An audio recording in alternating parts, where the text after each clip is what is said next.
It was like a homecoming movie. Als das Kind Kind war, wusste es nicht, dass es Kind war. Alles war ihm beseelt und alle Seelen waren eins. The strangest beginning to a film that I've ever encountered. It was the most important film I did in my life. Dreams and images and monologues is my nature. An angel is an expert without experience. I wanted to fly. It's truly the most incredible cinematic experience of observation of human detail. I'd lived in America for 8 years. I'd come back, and I tried to rediscover this country of mine through the city of Berlin, which was my favorite place in Germany, and started to have that desire to make a film really about the city, where the city could really show itself with all its facets. That was, of course, years before the wall fell. None of us at the time thought we'd ever see that wall come down, and it was still a very, very peculiar island of a city. There was nothing like it. At the same time, make a film about, I don't know, the Germany in my heart or in my youth or whatever connected me to the language and to the place and to the history. So already when I lived in America, I started to read what I considered the most beautiful expression in the German language, and that was the poetry of Rilke. And wandering through Berlin and sort of still religiously almost reading Rilke every evening, at least one poem, these poems are all populated, so to speak, by angels, lots of them. And they reverberated in the city in a strange way, because I started to see all these angel figures, not just on cemeteries, but also all over the place. And as I was sort of strolling around the city, trying to find a story that I can somehow use to express everything I want to express about the city and its history, and I was looking for possible characters. I thought of mailmen or firemen, people who get around, so we could see many facets of the city. At one point, I suddenly wrote down, and made lots of notes every day, wrote down guardian angels, question mark, as a vague possibility. I don't even know where it came from. And those were the characters I'd be looking for, because they could really be everywhere and appear everywhere, and they could cross through walls, could of course also cross through the wall. They could be omnipresent, and they would allow me to have this complete overview of the city. So I started to think, how can you make a movie with angels as your heroes? They should be invisible, which was a great tool cinematically. Then the idea popped up that they might even be able to listen to our thoughts, which would allow me to use a lot of interior voice and stuff and talk about things that normally people wouldn't talk about, that they would only think about. Deine Frau hat dich verraten. Dein Freund ist in einer anderen Stadt.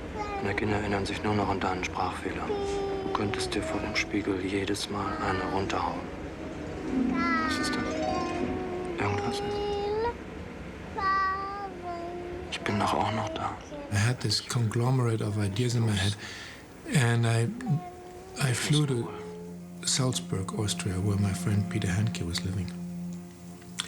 We had worked together before on several films, and I thought Peter would be perfect, so I could just download all these ideas and all this material, the angel idea most of all, and ask him to turn it into a script with me. I was astonished by his idea. I never had thought about angels in my life. Only when I was a child, there was guardian angels everywhere. I felt them. And so I told him, perhaps it's a good idea, but if I would be an angel, I would like to become a human being, to see blood, to touch, to become mortal. After I told him the entire thing, everything I knew, it wasn't all that much. Knew these angels, I figured we'd better have two than just one, or even more. And I had a list of people, character that I wanted these angels to sort of visit and connect. And Peter just listened to all of it patiently, and then at the end said, I can't do it. I don't know how to do it. So I went home, sort of sadly, because that had been my one hope. And then I got a letter from him a couple of days later saying, hey, this story of yours, it stayed in my head. Tell you what I do. I told him, I can't tell you a story. I can't write you a story. You have to shoot the film, and I will send you every day during 1 month or so what is crossing my mind or my soul. I write you a handful of monologues or dialogues that I think in some way or another might be useful. I don't know if you can use it. I like the idea of the angels, so they do certainly have a first meeting where they have their first conversation. I write you that one. And I write you the first time that the angel runs into the woman that he fell in love with. And that was part of my idea, the love story. That was the big idea, period. A woman is talking to a man, and the woman wants to convince him that he has to love her. Il me suffit d'être prête, et tous les hommes du monde me regarderont. I felt someone behind me who pushed me to write about the urgency of love. Nostalgie. Nostalgie d'une vague d'amour qui monterait en moi. C'est ça qui ne cesse de me rendre maladroite, l'absence de plaisir.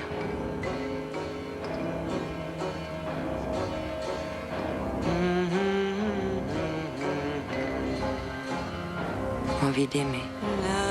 So Peter wrote me over the next few weeks these wonderful, mostly monologues. And I sort of tried to incorporate them all in the course of the shoot, which then happened without a script whatsoever. His force is creating atmosphere, creating room, space, for instance. And this is sometimes for a movie is more touching than telling a straightforward story. And it seemed to me like with these angels, I was so flexible. I could just incorporate it all. And if I would write it first, I would ruin it. I was ready to do this. And then Peter's pieces came. They sort of represented some islands for me in the middle of this chaos. And we started really totally unprepared, I must say. Endlich ahnen, statt immer alles zu wissen. Ach und oh und A und W sagen können, statt Ja und Amen. Ja.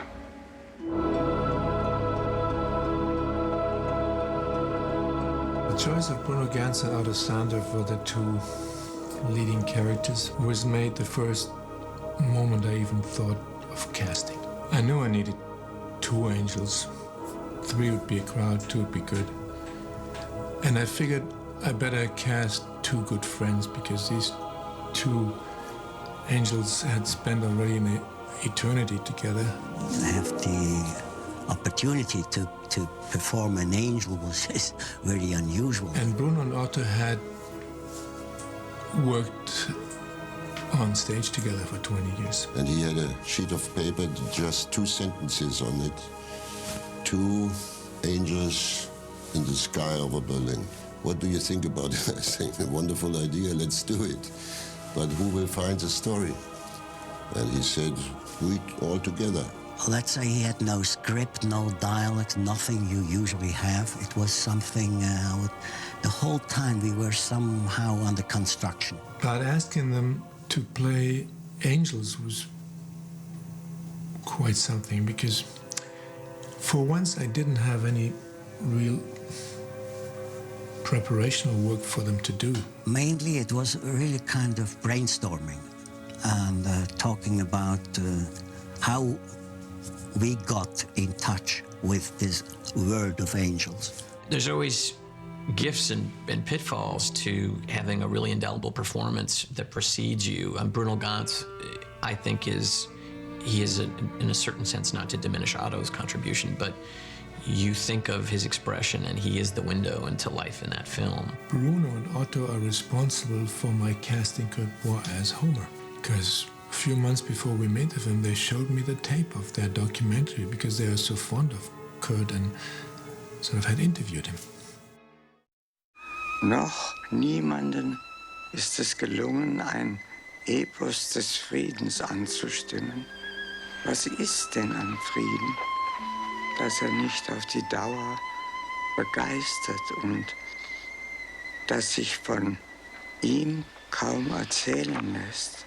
We were interested to make a documentary about two very different actors. One was Jewish and went in the Third Reich, went out to Hollywood, and his name was Kurt Bois. And he played in one film, Casablanca, and a lot of films. He did small parts. And the other was Bernard Minetti. He stood in town in Berlin at that time. And so we wanted to kind of, not to compare, yeah, it happens, you when you watch the film you will compare them, but we just wanted to show that what was possible in a certain period of German history on our field, let's say, actors. Wim saw this documentary film and he knew him, and then we went to a cup of tea to him, and I said, this is Wim Wenders, very famous director. Would you like to be in a film with us and play Homer, a very wise old man who knows about a lot of Berlin? And he said, why not? Die Welt scheint zu verdämmern. Doch ich erzähle, wie am Anfang, in meinem Singsang, der mich aufrechterhält. And that you had like really almost the best was the character of an archangel. I call him the archangel of storytelling. Erzähle, Muse, vom Erzähler, dem an den Weltrand verschlagenen, kindlichen Uralten, und mach an ihm kenntlich den Jedermann. The idea that Homer is still alive and he's strolling around between human beings and talking about storytelling. This was, I liked it a lot. And of course, Peter, as a writer, related to my archangel of storytelling. I felt familiar to his mourning, to his jokes, to his wandering. It was really more of a written for sort of a mythical figure, not so much an angel or archangel, somewhere in between the two territories of people and angels. Nicht bammeln, fliegen! Du bist ein Engel! Himmel, Arsch und Zwirn und Wolkenbruch. Ich kann nicht fliegen mit den Dingen. Natürlich kannst du. Ist mit Flügel ist einfacher als ohne. Aber nicht mit diesen Hühnerfedern. In the very initial core of the story, the guardian angels, one of them would fall in love. Obviously, I needed to invent the character of a woman that he would fall in love with. And these angels, we had seen it all for ages and ages. What would really make one of them cross that line? It had to be something very special somehow. And I don't know, at some point I came up with the idea that maybe it would help if that woman would fly. It was as naive as that. And then I thought of a trapeze artist in a circus. And the idea of a circus appealed a lot to me. First of all, somehow, cinematically, it had to do with the world of the angels and their invisibility. I don't know what. And then I told the idea to Solveig, my girlfriend at the time, and she, of course, went for it in a big way, because I had never intended or never imagined that any actress could, in a matter of 8 weeks, learn to be a trapeze artist. No net, no security. She was always actually on the trapeze up there. And after 8 weeks, she could do it all, and we never needed to use a stunt for a single scene.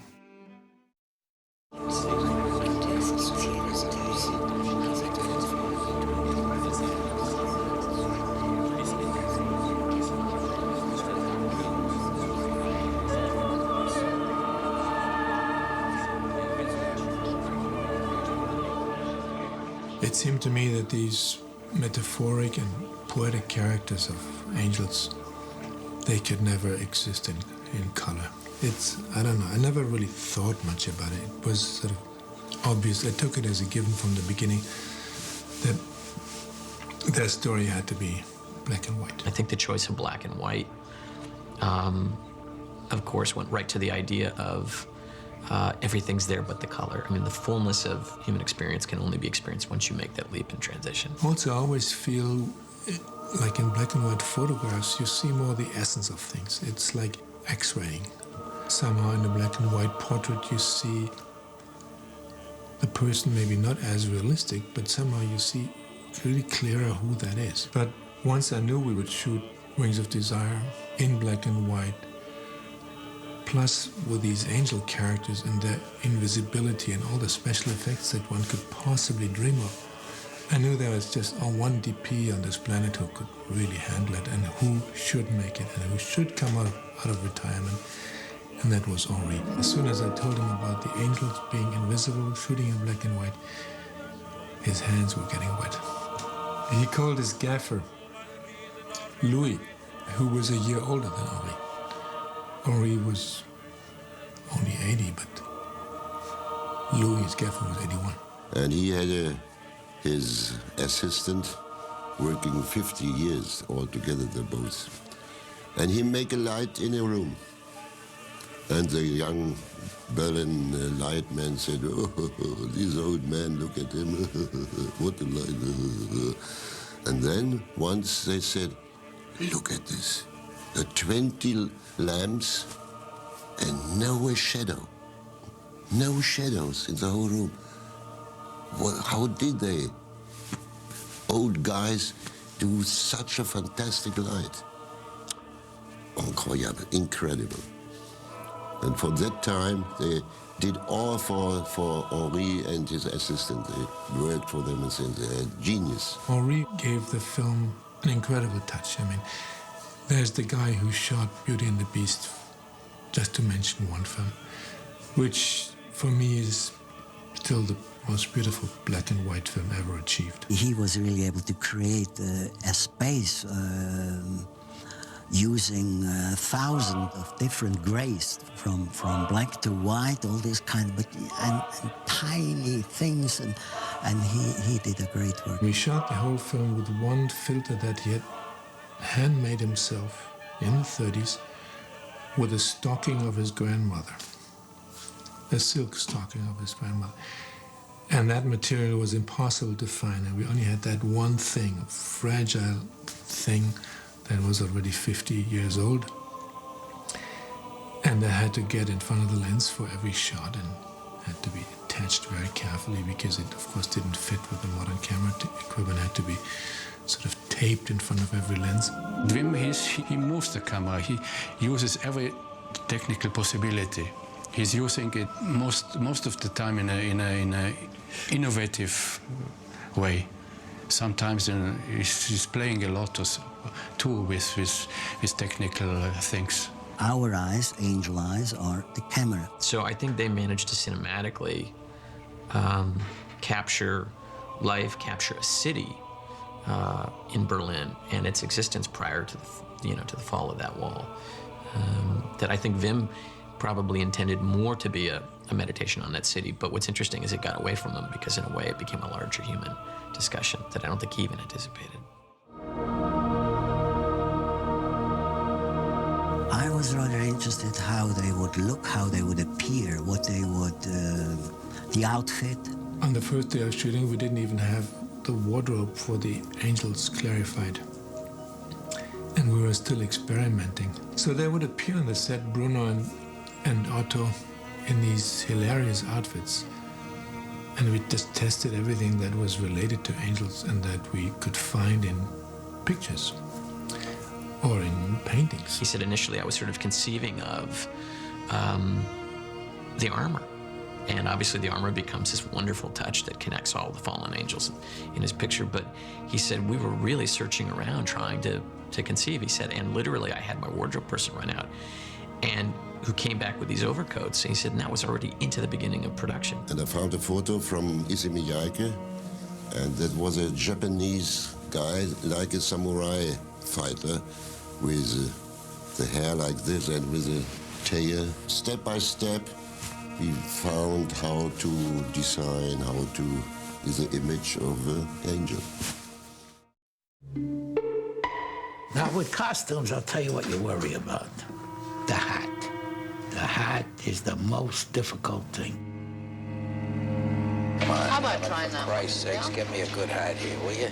First of all, there's a lot of shots in the movies that come from here up. So who cares about your shoes? They don't care.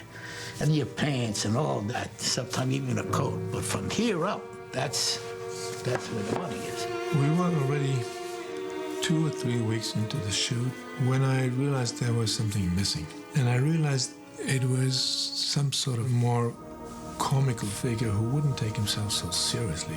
I had the feeling everything was too serious. These angels took themselves too seriously. And somehow the film needed some intrusion into this world. My assistant Claire Denis and me, we had this glorious idea to add the character of a former angel. Somebody who had gone through what Damian was about to go through. And the more I thought about it, the more I figured it better be somebody very famous, because the idea of a former angel would be so much more convincing or so much more thrilling if it was someone that we all knew. The Clovo character was, I mean, everybody knew him. Everybody knew him. And just one more thing, and where's your raincoat? It was fantastic. The German people connect with that character. Maybe that's why Wim thought of it, you know. I guess they have such an affection for that character. They're so interested in him that he would be a good ex-angel.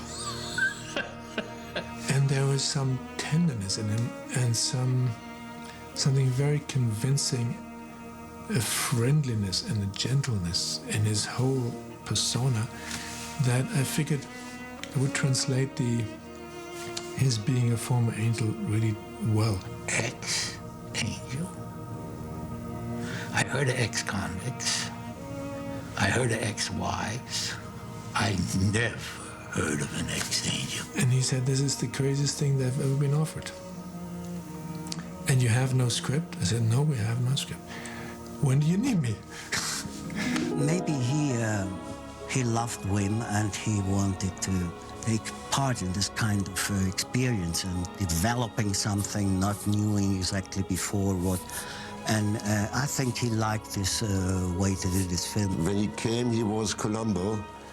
And when he went after 3 weeks, he was a friend of mine. I'm your friend. Compañero. The stroke of genius is having Peter Falk not only playing himself, but having, again, been revealed to be a fallen angel, because that makes it possible for all of us. I can't see you, but I know you're here. I feel it. You've been hanging around since I got here. I wish I could see your face. Just look into your eyes and tell you how good it is to be here. Life on Earth was rich.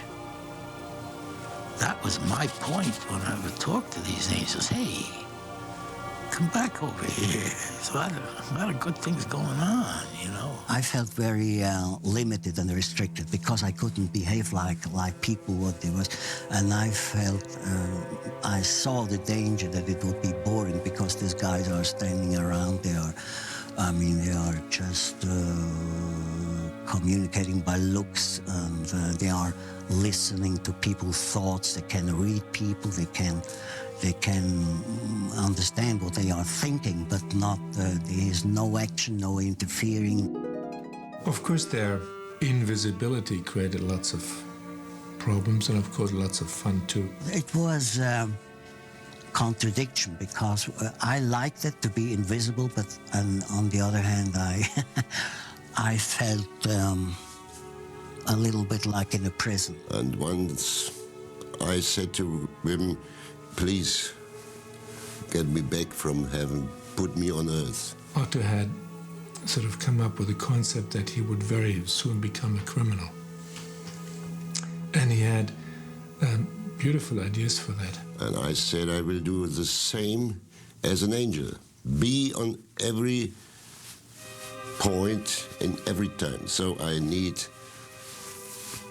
cars, very fast running, and women around me, alcohol. Incredible scenes in his head, and we didn't get to shoot any of it.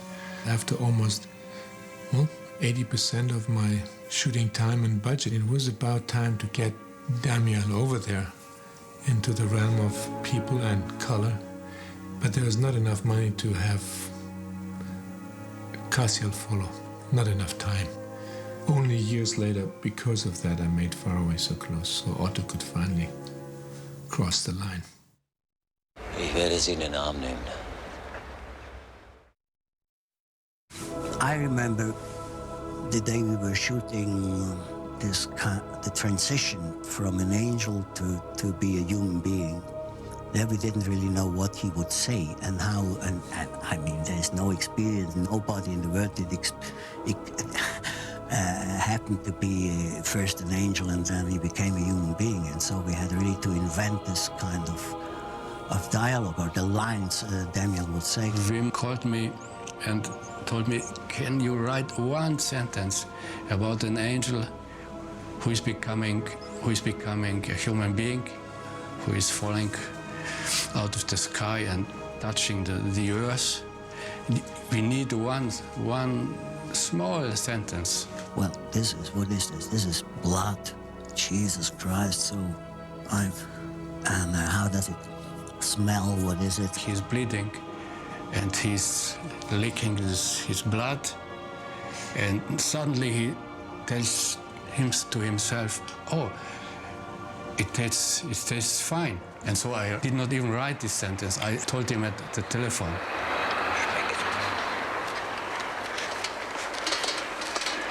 Jetzt begreife ich einiges. Je suis là. Je suis libre. Je peux tout m'imaginer. Tout est possible. Je n'ai qu'à lever les yeux et je redeviens le monde. Maintenant, sur cette place, un sentiment de bonheur que je pourrais avoir toujours. When we were shooting, of course, the thoughts and the inner voices weren't in place yet.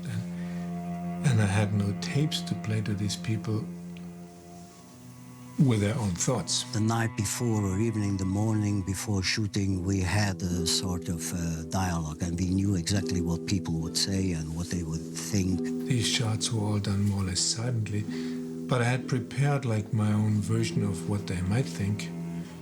And while we were shooting, I was sort of talking over the shot, sort of as if I was in their minds, and it worked quite nicely. It was sort of a rudimental approach, but I gave them their thoughts as they were shooting, so they could sort of get lost in their own thoughts.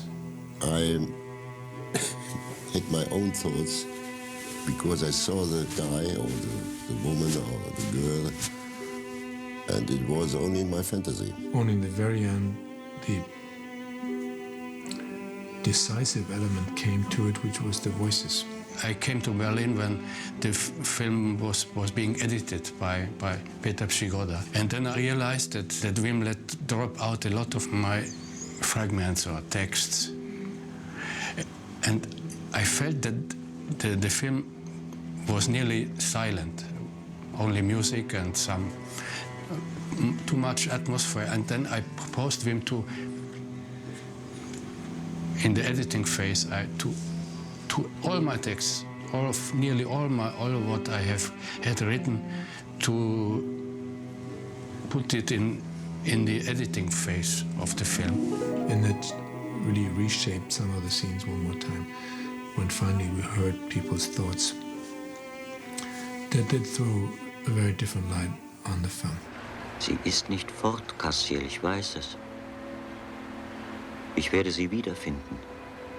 Etwas wird geschehen und es wird gelten heute Nacht. the lyrics and the words and the fantasies and the dreams and the dialogues, I think they give the impact to the film. Without this, the film wouldn't have been worked, I think. For this, I'm nearly not proud, but I'm satisfied. Peter Falk's thoughts were recorded here in Los Angeles. I'm in Ecuador, in the mountains, with the Indians, about 15,000 feet above sea level. And there's a telephone call from Wim Wenders. Hi, Wim. Peter, yeah, we have a problem. What is it? The interior thoughts. We got to do them again. Why? Well, it's not clear. It's not, the reception is not good. We needed his inner voice really last second. It was the last element missing of the film. And and I sent Peter a number of pages with suggestions for his thoughts, because somehow it didn't feel proper to write the thoughts of a former angel. What do I do? He said, in Los Angeles, you go into a studio and you'll talk again. I said, were you here? No. I said, you're not going to listen to him? He said, don't send him to me. And that was the way it was done. And he was just, until the tape ran out in the studio, he was just giving me this endless stream of consciousness. It was perfect on the spot. If Grandma was here, she'd say, spazier. Go spazieren. Except that he kept mentioning his grandmother, which, of course, and not many people have noticed it, is a no-no for an ex-angel. He doesn't have a grandmother. But we let it be, and the grandmother still is in there. And only very few people realize that this is a crucial mistake for a former angel. He cannot have a grandmother. The music part of the filmmaking process for me, from the very beginning, was the most privileged one. I think I made my first short films in order to put music on them. And sometimes I think that's still why I'm making movies, to wait for that moment. In Wings of Desire, they needed a score with the angels and that particular world and that very poetic reality that was created through the circus and through the angels. I knew I needed a score, and I relied on a composer from Berlin that I had already worked with 4 or 5 times before, Jürgen Knieper. Wim called me and said, I'd like to have some angel music. Could you write me some angel music for my latest film? So I thought, angel music, no problem. Harp, choir, high violins and so. And then I saw the film and saw that the angels are unhappy people. Es ist herrlich, nur geistig zu leben und Tag für Tag für die Ewigkeit von den Leuten rein was Geistliches zu bezeugen. Aber manchmal wird mir meine ewige Geistesexistenz zu viel. They want to be human beings because they are missing something. And a very interesting, a very funny thing was, I always thought how to do this. The difference between angels and human beings in music. That's the difference between black and white and color. Wim loved the cello very much. And I love the cello too. And the cello was not so in this time. It was something new to take a cello, a solo cello. The people who play this music are only 2 synth players, cello, viola, violin, and a harp. It's only 6 people, and the choir. It sounds big, but it's only 6 people. And I wanted to have this pure thing of string quartet, string trio in this case, and the harp. Yeah, just I need it, because an angel without harp, what's... I told him to make extensive use of voices. Already we had voices, a lot of voices in the film, and all the tapestry of the human thoughts that go through the film, I considered was already part of the soundtrack somehow. But he also used choirs and singing voices for the first time in his score. Der Vorteil dieses Vorteils Finding the choir was not very difficult because there was a choir, an American radio station in Berlin. It's called Rias Chamber Choir. And we, I think about 40 people, half women, half men. And then Wim came into the studio where all this choir was assembled, and he had many papers. There would have been the communistic manifest by things, newspaper things, and poems and everything. And everybody got one of those sheets of paper. And the first thing I did was, please, could you whistle? So we did it for 6 minutes or something. Then he said, so now read it with very low voice, and so on, and then very loud.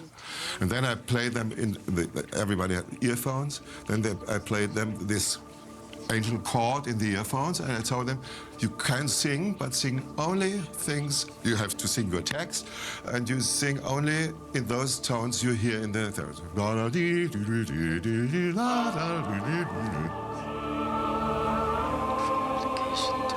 Structural investigations, molecular cloning provides DNAs of absolute sequence. In the end, we had to sing it very loud and very high. That was, I think, the 8th thing we had. And then I called them to say,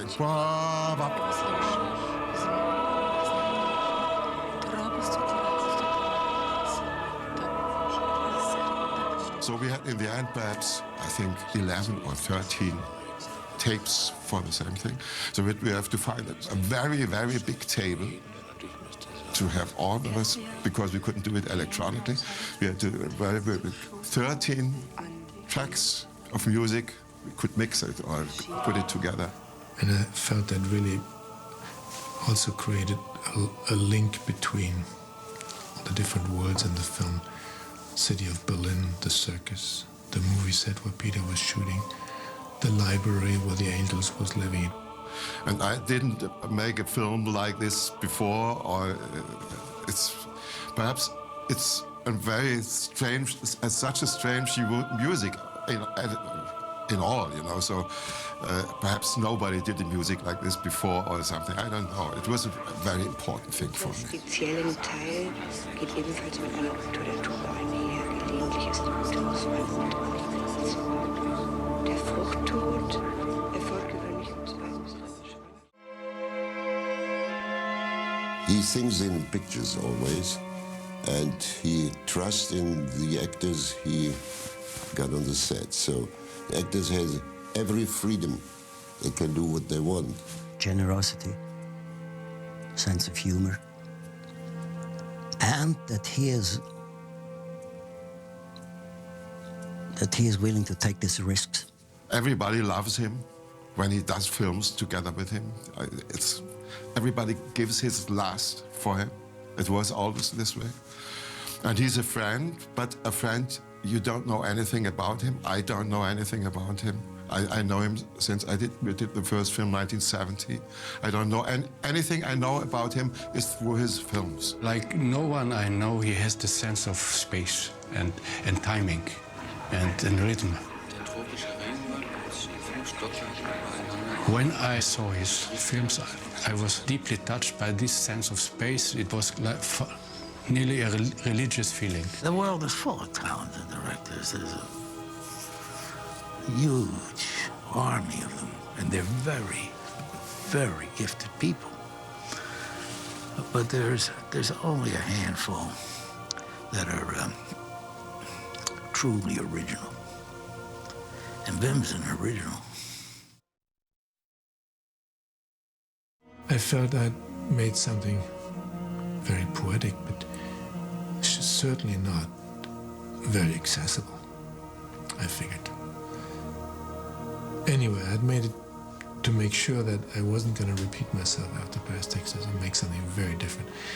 And I had no idea, of course, that it would be embraced the way it was then embraced. I mean, in Cannes, we arrived with our very first print. Nobody had ever seen the film. And then the film became a big success in Cannes. And turned out afterwards, I mean, both critically and in terms of audiences, turned out a bigger success than Paris, Texas, which was, I felt, mind-boggling.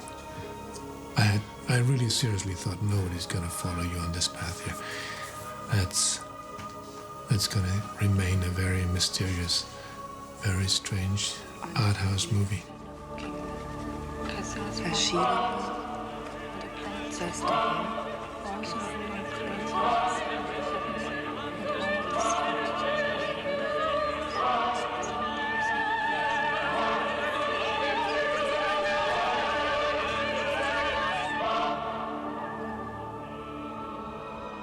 But no, it went everywhere, and it went so far that I got an offer from an American studio to buy the remake rights. Ich weiß jetzt, was kein Engel weiß. There is an enormous amount of people that over the years have come to me and say how much Wings of Desire changed their lives, and if any film ever changed their lives, it was this one. It was an achievement, and it was a new thing for cinema. Everywhere in the world, they wanted me to make films because of this music. The Japanese, they have no angels in their religion. So a lot of people saw this film in Tokyo.